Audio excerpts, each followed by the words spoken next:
Hey everybody, LeetFeet here. Welcome back to my next Pokemon Black and White Wi-Fi battle. Today, as you noticed that I don't have the layout being shown for this battle, and two, it's an OU match. Holy shit. LeetFeet doing OU matches? Blasphemy. Well, I'm starting to get more into it because, I put a team together. Well, I had a couple of matches with a different team before this one, but I want to feature this team first because it's like currently my main OU team and I'm having a lot of fun with this team. Mainly because I'm using a couple of non-OUs that I really like and could work in OU. So, yeah, as you can see, I have Gallade and I have Roserade, and actually their names both rhyme, so that's even more awesome. But yeah, and I also have the typical Rotom Wash and Scizor. Oh my god, you whoring asshole. Yep. If that's what I'm gonna be called for this, bring it. Because it's a lot of fun to kind of use this kind of thing, and it's kind of necessary for one of my team members to do some work. Because this team has one goal and one goal only. It is to basically remove steel types and physical walls off of the opponent's team. Now, I know Magnezone could probably use to be for the steel types, and I am thinking about it, but I don't know.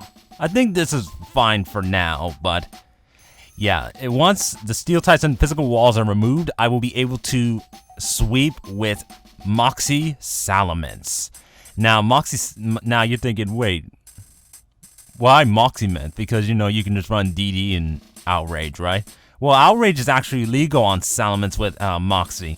Mainly because Dream World Bagon is not only released, but it can have Outrage as an egg move. But I believe that it can only have either Outrage or Dragon Dance, not both. But for this team, Outrage is enough, and you'll see why later on. But as for my opponent's team, he has a lead Lucario, which is definitely going to be quite annoying to deal with because I've seen it and I've faced it, obviously, and yeah, Focus Sash Lucario is going to be annoying because that means I might have to fodder something out. I'm not sure, but I'm going to definitely leave with my Rotom just to break the Sash and then go to Scizor and maybe pick it off. I'm not sure. I hope that's what I can do. Now, that's going to be kind of a threat, and then Breloom is definitely going to be a threat because he could just put any of my guys to sleep if he comes in for free and I can't do all that much to him. So I'm going to have to be really careful when I'm facing this thing. But other than that, though, the rest of his team isn't too bad. I mean, there's the Latias, obviously. Might be bulky, might not be. There's the Rotom Scizor. Scizor could be Swords Dance or Choice Bandit or, Skarmory to set up hazards and all that other stuff.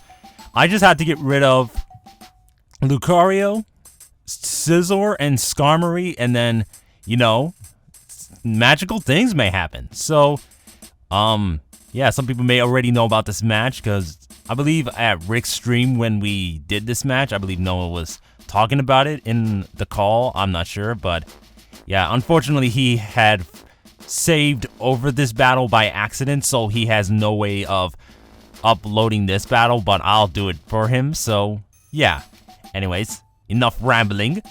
Let's get on with the show. Sorry, Sour, for stealing your catchphrase. I'm an asshole, huh? As I mentioned before, this is an OU match. My opponent is Noah, aka nojnp on YouTube. I actually forgot to mention his username and stuff like that. Sorry, but I do also have it in the title, just in case I did. So I'm going to leave with my Rotom Wash, as I mentioned before, and he's going to leave with his anti-lead Lucario. That's like Gen 4 stuff, man, and I actually do think that can work a lot of times, especially if their offensive lead doesn't have a good advantage over Lucario. Now, I could have led with Gallade, but the thing is, I could have went for the close combat, then, he could have weakened me, and then Extreme Speed would be faster in priority because it gets the +2 priority instead of just a +1, which is pretty awesome. But I go to Scizor and go right for the Ball Punch. I think he stayed in thinking that I was going to set up on the switch, but I could not afford to do that, and I do not have Swords Dance. I'm running a Choice Bandit Scizor. So I'm going to switch into my Heatran, and, Skarmory's going to set up his rocks, and then I'm going to set up rocks on the switch. Now, Rotom goes right for the Hydro Pump. I thought he was going to go for the Volt switch, predicting my Roserade to switch in. But no, that is not true, because I was going to go for the Will-O-Wisp on whatever he switched into with Volt Switch. And you're going to kind of see that the Will-O-Wisp doesn't really help me much against this Rotom. It doesn't do all that much for me. But now I am going to switch, thinking that he's Choice Locked into Hydro Pump. But he actually reveals that he's not Choice Locked and goes right for the Volt Switch. So he's either like Expert Belt, or he's the Resto Chesto set, which bluffs the Choice set, and then it can rest later in the game, which is just like annoying. But, you know, nothing I can do about it now, obviously. But and with the Scarm, I put it right to sleep because I don't want it setting up any more hazards, and, you know, it'll make it a little bit easier to deal with because he won't be able to roost up, if you will, and, you know, him roosting would have just caused me some problems, especially if I lose my Heatran. So I'm going to go right for the Volt Switch just to weaken him really low, and that's going to be really important for later in the game, you guys. So keep your eye on the fact that Skarmory is incredibly low on health right now. So anyways, I'm going to go into my Heatran by a Volt Switch, and then I'm going to go right for the Flamethrower in case he tries to wake up. I didn't want him waking up if I went for the Roar, so I just go right for the Flamethrower, you know, just to finish him off. But he switches them out for later, you know, for later Death Fodder, which is alright. But now, seeing that Latias, I'm thinking I'm going to go for the Roar in case he's going to try to set up Calm Minds. And I don't want it setting up in my face because, you know, it could be a real problem if I don't do something about that. But he goes right for the Surf, so I'm thinking, alright, this is an offensive one, and I don't think the defensive ones don't run Surf, if I recall correctly, so I don't know. But anyways, I go to Gallade, I go right for the Ice Punch. Now, I don't know, like, I could have predicted the switch, but I thought maybe he would just stay in, thinking that he could probably take me out with a hit. And, you know, maybe thinking maybe he doesn't know that Gallade has so much special defensive bulk naturally, and I can just take him out with Ice Punch. But nope, that is exactly the wrong thought process, and it doesn't work out. Now, close combat doesn't quite kill, which is kind of frustrating. Like, really frustrating, because Scizor is pretty bulky in itself, so I guess I couldn't take him out with it. So I go for the Shadow Sneak, thinking that it might finish him off, judging from the damage that the close combat did. But nope, resisted and weak base power.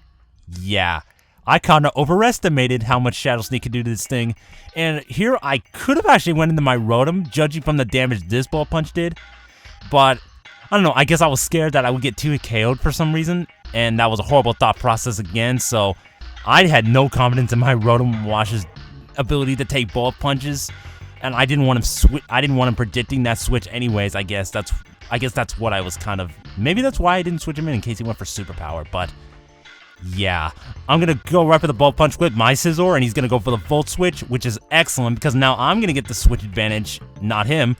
So, and because that Breloom I was talking about earlier in the team analysis, and since he brought it out in the open without a sub, it's going to be great, because now I'm going to bring in my Akiza, the Roserade, and I'm just going to have her go for the Sludge Bomb. He could bring in Skarm, but then I could just bring in Rotom Wash again, so it really didn't matter. And, you know, I could have brought in Salamence too, because, you know, the stage is pretty much already set.